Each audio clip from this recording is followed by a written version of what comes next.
बच्चों, आज का हमारा टॉपिक है परासरण दाब और उसका मापन। परासरण दाब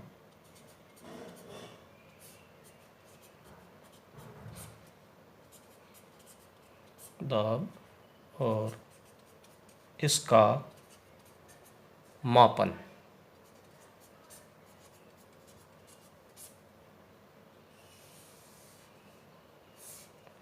परासरण दाब और इसका मापन। Osmotic pressure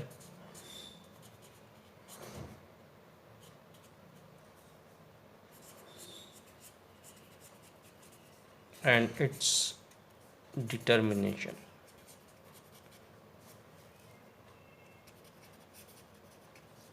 osmotic pressure and its determination, परासरण दाब और इसका मापन। तो सबसे पहले हम परासरण को समझेंगे, फिर परासरण दाब, अब इसके मापन को हम समझेंगे बच्चों। ठीक है, तो परासरण क्या होता है? देखो, ऑस्मोसिस या परासरण। परासरण को समझने के लिए हम एक चित्र पर विचार करते हैं कि यहाँ पर हमारे पास एक बीकर है और उस बीकर के मध्य में हम एक अर्धपारगम्य झिल्ली SPM सेमी परमेबल मेम्ब्रेन को लगा देते हैं और इसके इधर हम विलायक भर देते हैं, सॉल्वेंट यानी कि विलायक, और इसके इस ओर हम विलयन यानी कि सॉल्यूशन भर देते हैं, विलयन भर देते हैं। ठीक है, अब देखिएगा कि जब विलायक और विलयन को हम अर्धपारगम्य झिल्ली के द्वारा पृथक करते हैं। अर्धपारगम्य झिल्ली एक ऐसी झिल्ली होती है जिसमें छोटे छोटे छिद्र होते हैं और उसमें से केवल विलायक के अणु ही प्रवेश कर पाते हैं। विलय के अणु प्रवेश नहीं कर पाते। विलायक के अणु छोटे होने के कारण इसमें से निकल सकते हैं, यहाँ से होकर निकल सकते हैं, इस तरफ जा सकते हैं। ठीक है, तो विलायक का जो वेपर प्रेशर होता है वो विलयन के वेपर प्रेशर से अधिक होता है। तो यहाँ पर इसकी सतह पर जो दाब लगेगा विलायक का वेपर प्रेशर, वो विलयन के वाष्प दाब या वेपर प्रेशर से ज़्यादा होगा। इसलिए इस वेपर प्रेशर के कारण ये विलायक के अणु इस अर्धपारगम्य झिल्ली के छिद्रों से होकर विलयन में प्रवेश करते हैं और इसी घटना को हम परासरण कहते हैं। यानी कि परासरण एक ऐसी घटना है जिसके अंतर्गत जब विलायक और विलयन को अर्धपरागम्य झिल्ली के द्वारा पृथक किया जाता है तो विलायक के अणु कम सांद्रता से अधिक सांद्रता की ओर गमन करते हैं या स्वतः गमन करते हैं। ठीक है, तो spontaneous flow of solvent molecule from low concentration to high concentration through SPM is known as osmosis। यानी कि परासरण एक ऐसी घटना है जिसके अंतर्गत विलायक के अणु का स्वतः प्रवाह होता है कम सांद्रता से अधिक सांद्रता की ओर अर्धपारगम्य झिल्ली के द्वारा। ठीक है, तो इस तरीके से हम जो है परासरण की क्रिया को हम समझ सकते हैं। ठीक है, अब परासरण से परासरण दाब उत्पन्न होता है। तो परासरण दाब को हम समझें तो परासरण दाब को समझने के लिए हम एक अन्य चित्र पर विचार करना चाहेंगे जिसको हम यहाँ बनाना चाहेंगे बच्चों। कि हमारे पास एक, सपोज करो कि हमारे पास एक फनल है और उस फनल या थिसिल के मुंह पर हम एक अर्धपारगम्य झिल्ली को बांध देते हैं और यहाँ पर हम शुगर सॉल्यूशन शर्करा का विलयन हम भर देते हैं और इसको हम एक बीकर में जल से भरे पात्र में रख देते हैं।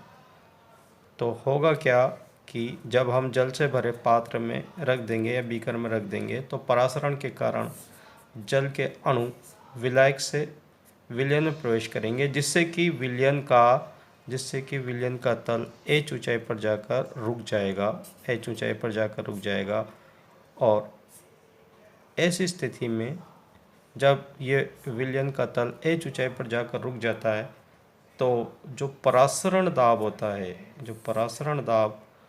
है वो पाई किससे संतुलित होता है?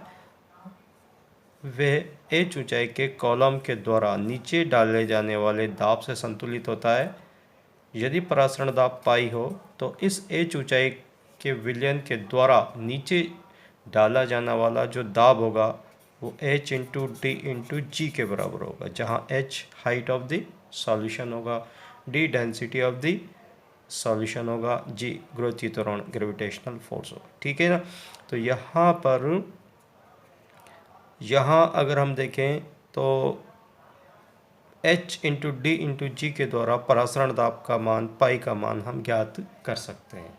तो इस तरीके से हम जो है h परासरण दाब को हम समझ सकते हैं। ठीक है। परासरण दाब को ज्ञात करने की एक अन्य विधि जो इम्पोर्टेंट विधि है, बर्कले हार्टले विधि के द्वारा हम परासरण दाब को आसानी से ज्ञात कर सकते हैं बच्चों। ठीक है। तो हम परासरण दाब ज्ञात करने की बर्कले हार्टले विधि पर की चर्चा हम करेंगे बच्चों। ठीक है। तो बर्कले हार्टले विधि में हम एक ऐसे जिस उपकरण को काम में लेते हैं उसको हम निम्न चित्र से प्रदर्शित कर सकते हैं बच्चों कि इसमें दो सकेंद्रीय नली होती हैं। एक नली आंतरिक नली होती है जो कि अर्धपारगम्य झिल्ली से निर्मित होती है, और दूसरी नली जो होती है वो बाहरी नली होती है, जिसको हम इस चित्र से दिखा सकते हैं बच्चों। ये जो है मैंने यहाँ दो नलियों का निर्माण में कर रहा हूँ, एक तो आंतरिक नली है और एक बाहरी नली है। ठीक है।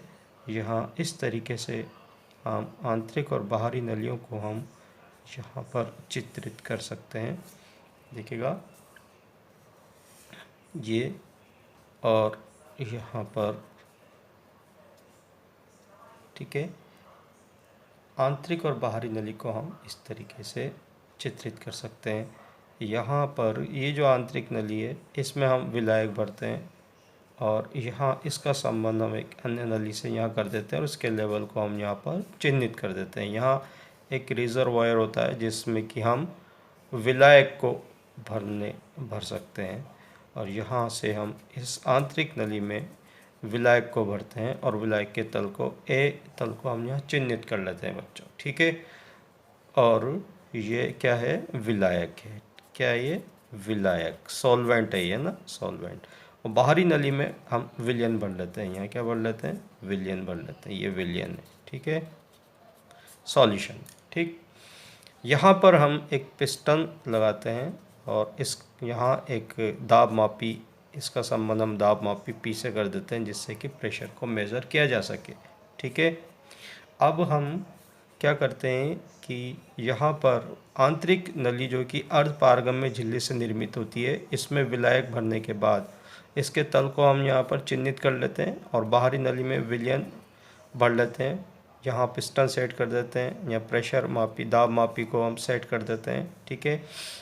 अब होता क्या है कि परासरण के कारण विलायक के अणु जो होते हैं वो विलयन में प्रवेश करते हैं अर्धपारगम्य झिल्ली के द्वारा, जिससे कि इस पिस्टन पर एक दाब लगता है, या इस पिस्टन पर ये तल जो बढ़ता है विलयन का वो धक्का मारता है और पिस्टन ऊपर जाना चाहता है और ये तल नीचे उतरना चाहता है। ठीक है। ये तल नीचे उतरना चाहता है क्योंकि विलायक जो होता है विलयन में प्रवेश करना चाहता है। तो हम क्या करते हैं कि इस विलायक के तल ए को बनाए रखने के लिए, यहीं पर मेंटेन रखने के लिए हम पिस्टन पर यहाँ एक प्रेशर पी अप्लाई करते हैं, जिससे कि ये विलायक का जो तल है वो यहीं बना रहे। तो इस तल को बनाए रखने के लिए पिस्टन पर जो प्रेशर लगाया जाता है उस प्रेशर को हम यहाँ मेज़र कर लेते हैं, कितना प्रेशर लगाएं जिससे कि यहाँ पर विलायक का जो तल है वो मेंटेन रहे। ठीक है ना। उसी प्रेशर को हम परासरण दाब कहते हैं बच्चों। ठीक है। तो इस तरीके से हम जो है बर्कले हार्टले विधि के द्वारा हम परासरण दाब का मापन हम कर सकते हैं बच्चों। तो ये तो परासरण दाब और उसके मापन के बारे में चर्चा हुई। अब हम परासरण दाब के संदर्भ में विलयनों को हम 3 भागों में वर्गीकृत कर सकते हैं। एक तो समपरासारी विलयन होते हैं, समपरासारी आइसोटोनिक सॉल्यूशन या समपरासारी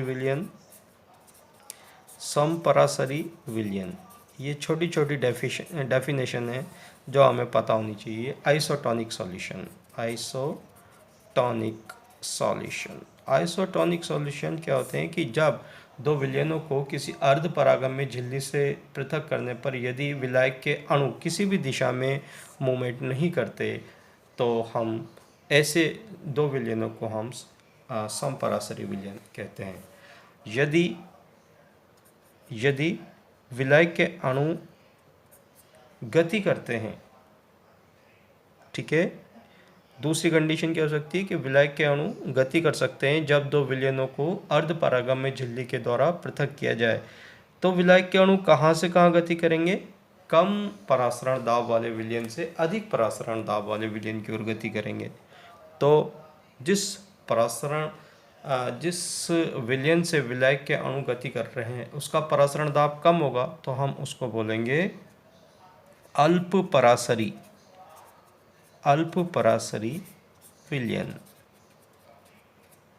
हाइपोटोनिक सॉल्यूशन। क्या बोलेंगे उसको हम? Hypotonic solution. और जिधर विलायक के अणु प्रवेश कर रहे हैं उसका परासरण दाब ज़्यादा होगा, ठीक है, तो उसको बोलेंगे हम अति परासरी विलयन, ठीक है, यानी कि हाइपरटोनिक सॉल्यूशन, ठीक है ना। तो इस तरीके से हम जो है परासरण दाब के संदर्भ में विलयनों को हम वर्गीकृत कर सकते हैं बच्चों। ये बात आप सबके समझ में आ गई होगी। धन्यवाद।